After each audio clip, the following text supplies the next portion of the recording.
Introducing the XgraftR, the only tool designed and patented to aid in open aortic stent graft explant. Simple, atraumatic, fast, and effective. Begin by using available imaging to measure the inner diameter of the aorta, where the XgraftR will be used.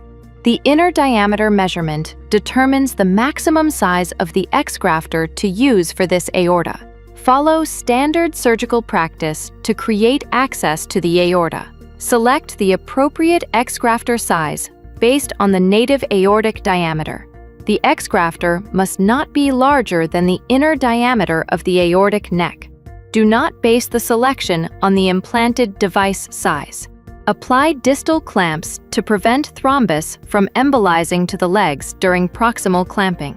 Apply a cross clamp at least 1.5 to 2 centimeters proximal to the stent graft.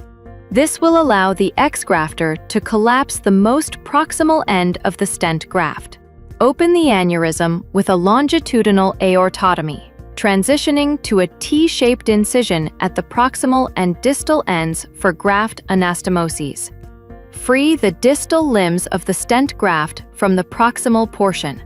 Limbs may be left in place or removed at the surgeon's discretion. Using a curved Kelly or similar clamp, reach through the XgraftR proximal cylinder and clamp the distal exposed segment of the stent graft. Hold the stent graft firmly and apply gentle counter-traction while advancing the XgraftR over the stent graft. You will see sequential compression of the stent graft. Once the XgraftR is advanced to the suprarenal struts, ease counter-traction to allow the barbs to disengage from the aortic wall. If you encounter excessive resistance, stop and consider alternative methods.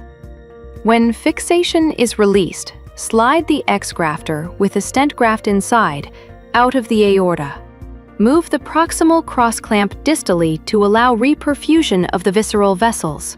Complete the surgical conversion. The XgraftR Explant Tool is intended for single use and should be properly disposed of after the procedure. The XgraftR is supplied sterile in a peel pouch and is intended for one-time use. Store in a cool, dry place and inspect before use. For more information or to view this video again, visit hjjarta.care.